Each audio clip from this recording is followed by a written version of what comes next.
May we request po, Sara, any statement muna on your visit po dito kay inyo pong Chief of Staff, kay Attorney Zulaika Lopez. Ngayon po, as we speak sa inyo pong press ko, nasan po kayo ngayon? Kamusta po yung pagbisita po ninyo kay, Attorney Zulaika? Sorry for that. Yes, maraming salamat, Ma'am Marian. Nasaan ako? Nandito ako sa office ni Congressman Pulong Duterte. Binigyan niya ako ng permission kahapon na magstay at mag-office dito sa kanyang opisina to make it convenient para kung kailangan ako ni Attorney Laika na pumunta doon sa kanya for emergency or at any time of the day, pwede akong magpaalam sa House of Representatives na pupunta ako doon sa kanya. She has expressed fatigue, nausea, lightheadedness. Hindi siya nakapag-therapy kahapon. Meron siyang physical therapy plan kasi hindi siya nakapag-therapy kahapon kasi hindi napayagan. So may mga nararamdaman siya health-wise. And ang gusto niya kasi talaga sana is for her peace of mind, samahan ko siya doon para makatulog siya.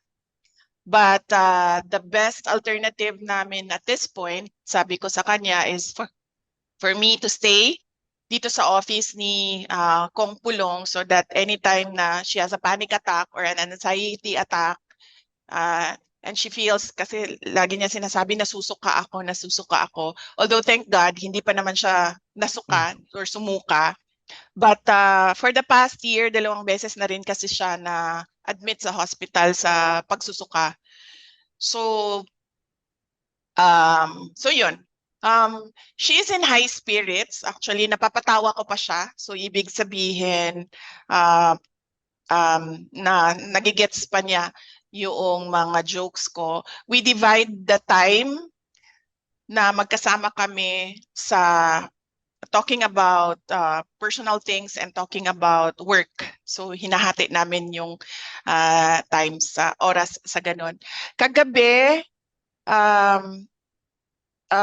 suppose ang ni-request ko sa House of Representatives and ginrant naman nila is 7 p.m. to 10 p.m. na meeting dahil nanggaling pa ako ng Davao City. So umabot ako dito, I think mga 8 p.m. na. Nakapag-usap kaming tatlo kasama yung lawyer niya at nakapag-meeting kami for the office kasama yung assistant niya. And then after that, kumain siya. So medyo na ano kami doon, na okay kaming lahat kasi kumain siya. Mahirap siya pakainin ngayon kasi lagi niyang sinasabi, wala akong gana kumain. And galing ako Davao, so nagkausap din kami, nag-message din kami ng mama niya. And yun din yung pakiusap ng mama niya just to make sure na nothing happened to her. Okay. Marian, any So, follow-up? yes, yun yung nangyari kagabi. And then ngayon, kanina I visited twice. Ang schedule ko kanina sa meeting with her was 11. It was a long meeting, a working meeting. So 11 a.m. to 1 p.m.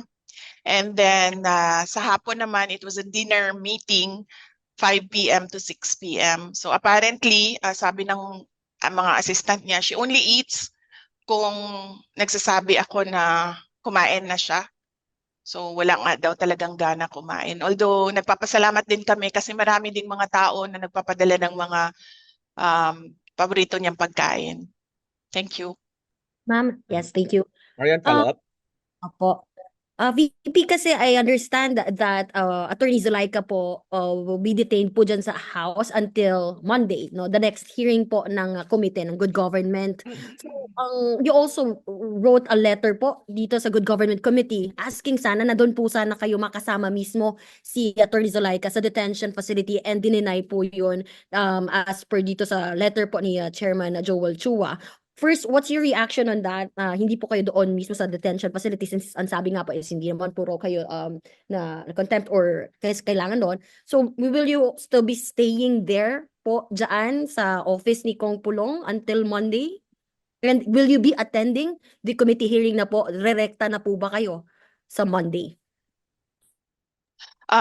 Yes, so unang-una, nagpapasalamat kami kay Congressman Joel Chua dahil sa mga requests, binibigay naman niya yung mga requests ni Yusek Lopez. And yung mga requests ko, sabi ko to visit, subject to their rules doon sa detention center, umuon naman siya. So on that point, nagpapasalamat kami.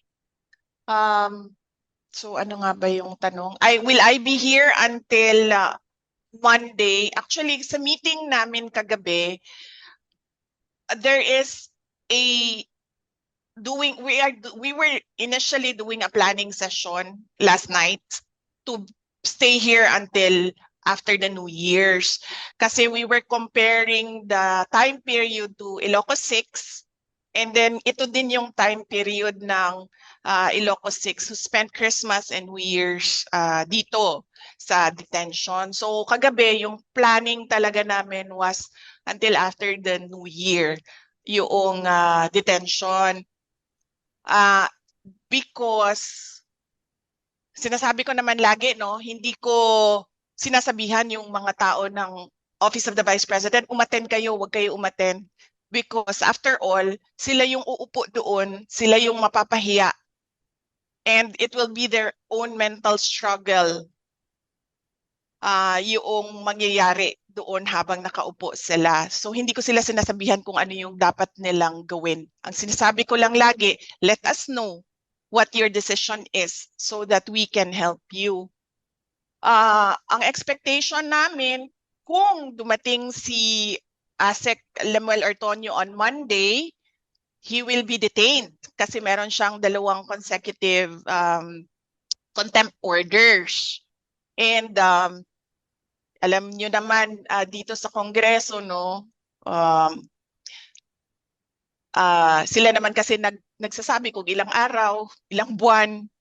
So ang preparation namin is until after the New Year. And then the next planning namin is until after Congress adjourns, which is on June.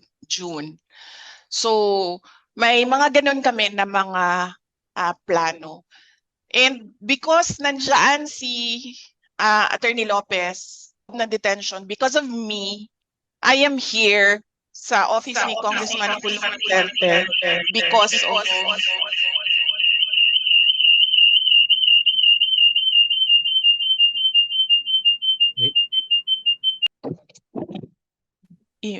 okay.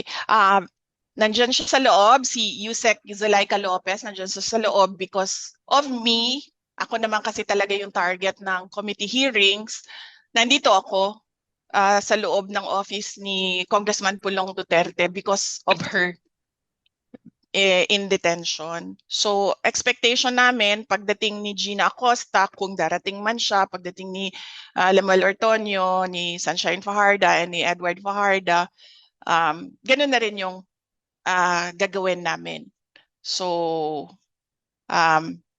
kaya nga yung sinabi din ni Congressman Pulong, he gave me permission to stay indefinitely and hold office indefinitely dito sa office niya. Thank you. Marian, okay ka na? Attend ba ako sa Monday? Hindi pa namin napapag-usapan ng lawyers ko because nakatutok kami kay Yusek Lopez sa ngayon. So likely pag-uusapan namin yan sa